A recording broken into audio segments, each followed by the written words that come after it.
Ayan na nga, oh. Boost.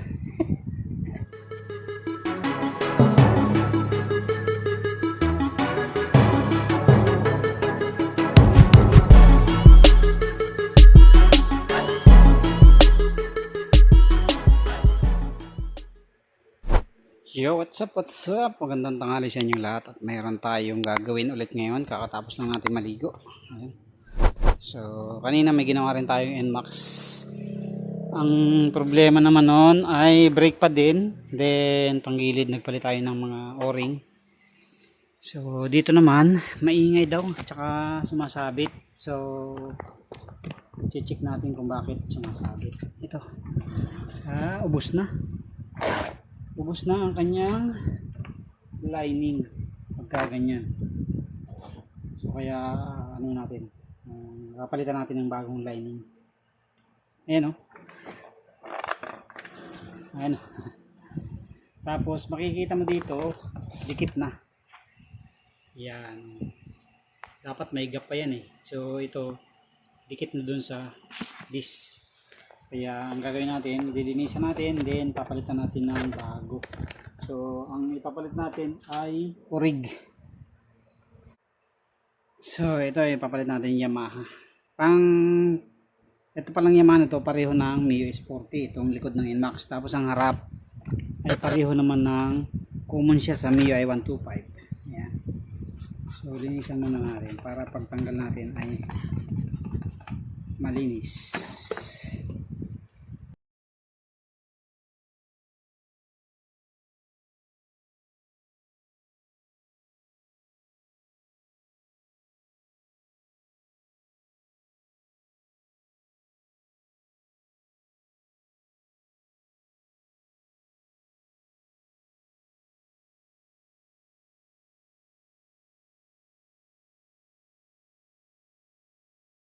So, ilang yan Max Aerox ang hinalagaan ko rin dito na motor.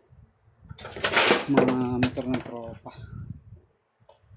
So, last time na naging problema nito, R12 ayaw mandar. So, inayos din natin. Dinirekta na natin yung mga wire. Ito, ubos na oh. Kitang-kita naman sa disc. Kasi ito, medyo hindi masyado na asikaso rin.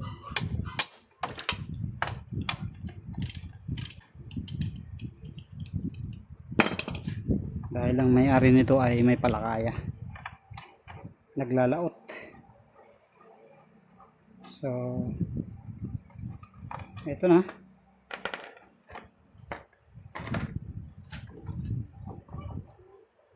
ayan na nga oh, boost. Ayan na nga oh, boost. Wala na, ubos na pareho mga kabit.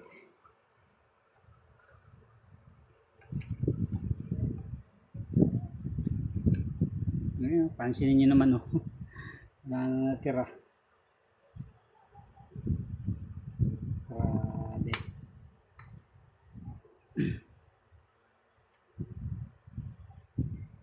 So ating palabugin muna.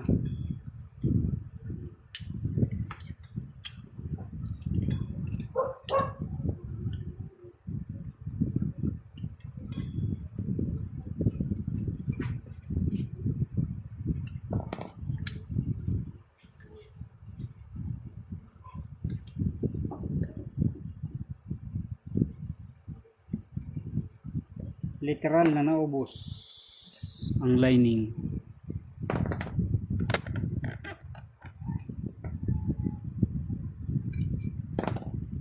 Pansinin nyo naman oh. Talagang upod na upod. May natira pang kaunti, nahiya pa. Oh. Wow. Tapos to, linisan natin.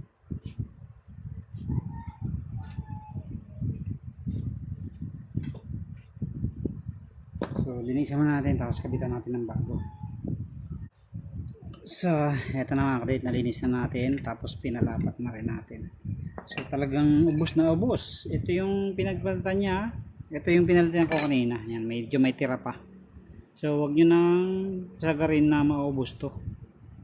Kasi nga, pag nagkaroon ng, pag naubos siya, yan, ganyan na mangyayari. Kumakayod siya dis.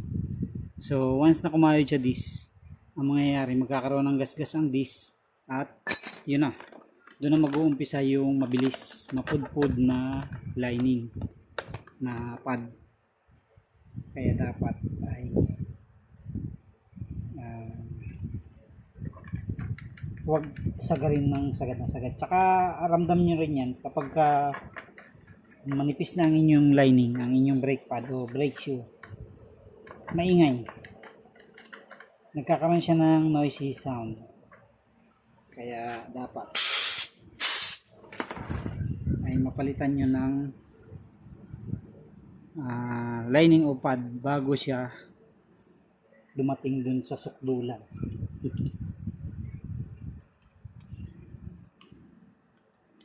Tapos pagka ganyan ay lagyan nyo rin ng grasa. Ito dito. Kailangan niya lumalaro. Ayan.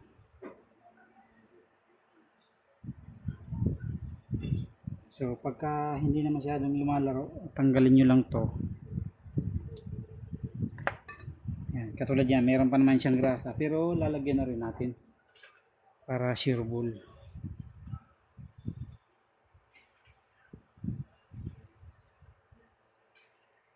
Para yung laro ng lining ay maganda. Kasi pag hindi nyo yan nilagyan at hindi na siya naglalaro, paglagay nyo ng, pagpindot nyo ng preno, hindi siya babalik ng kusa. Hindi siya mag-neutral, kumbaga man, hindi siya sisentro. Kaya ang mangyayari, kung mapapansin nyo, kaya maganit ang likod nyo na gulong.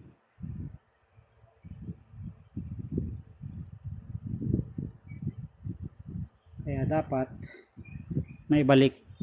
Ito, yan, dapat nakabalik din yan. Tapos dito rin para pansin nyo, yan, nabalik.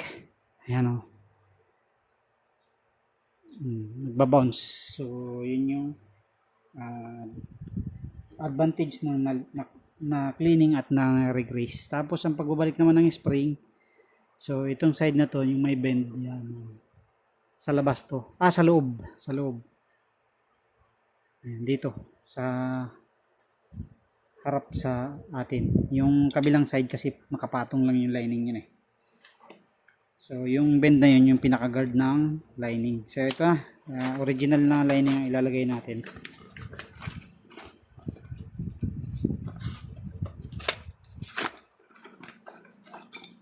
Original lining Yamaha. So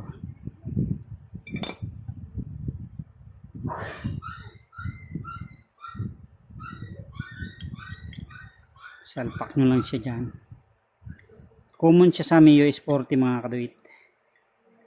Mio S40 Sniper, yan, magkaka-common yan.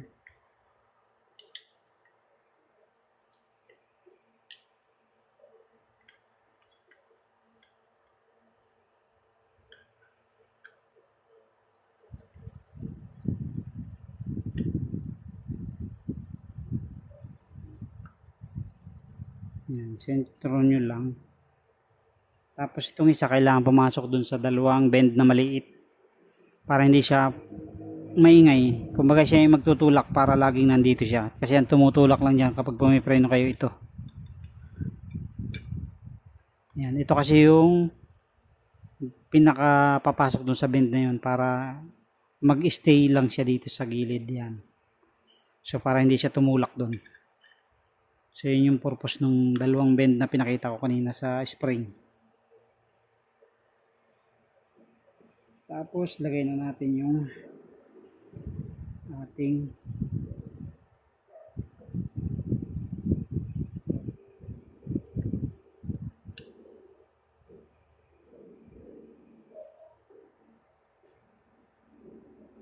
sentro nyo lang. Tapos lagay nyo yung lock. So ito, dalawang lock yan mga kaduit. Isa dito, silipin nyo lang.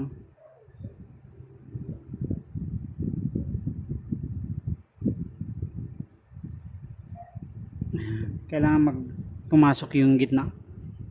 Yan yung pinaka parang may kanal sa gitna. Yan. Kailangan lumusot yun para hindi malaglag yung ating lining. Okay. So ito na. Tapos medyo iangat nyo ng konti kapag kulang. Gamit lang kayo ng flat screw. Tandahan lang.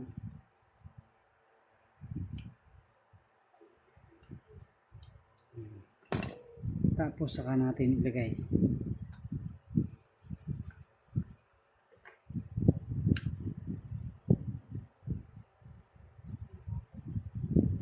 So ensure nyo pala na nakasabit dun yung ating hose, kasi pag hindi nakasabit baka masira yung hose natin, tumama dito sa umiikot.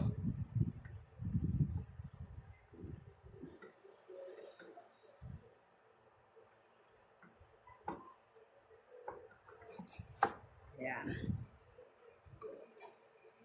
Ayan.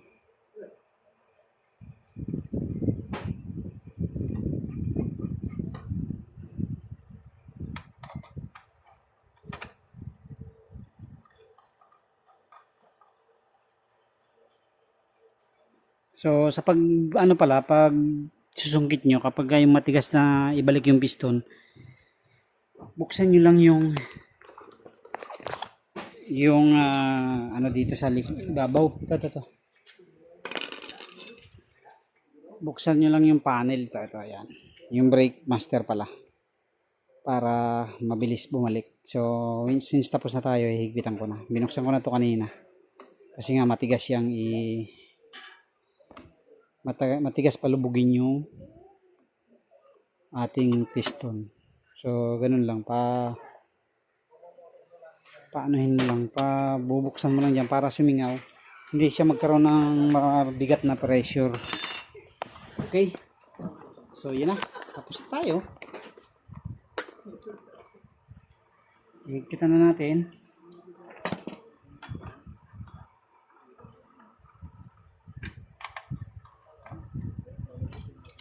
Tapos ang gagawin naman natin ngayon mga kaduit ay magpapalit tayo ng clutch, tsaka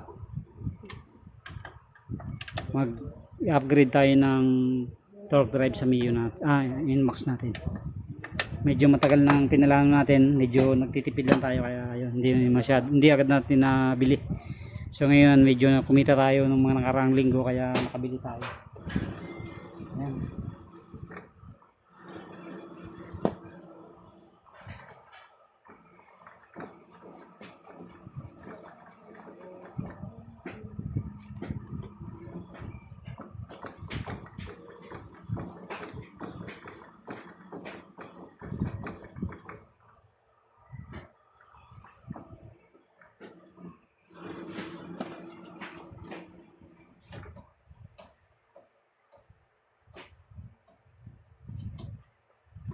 Dapat pag pinindot nyo doon tapos sinikot nyo dito ay mag-pre-wheel ng ayos yan, katulad yan. So ang Inmax naman talaga medyo maganit ang likod kasi yan ay gawa dun sa CVT natin. So medyo may ganit na konti. Pero once na inikat mo naman siya, yan, nag-pre-wheel naman siya ng ayos. So okay na yan. Lalo't bago yung ating lining. So, wag lang yung pag binihit yung ganon, hindi mapihit. So, pero kung nagpipirawil naman ng ganyan, so, ayos na yan. Okay, thank you very much. God bless po sa inyo lahat. Okay na yan. So, lilinisan na lang para mawala yung ingay. Yung disc. Pero nawala-wala naman. Okay.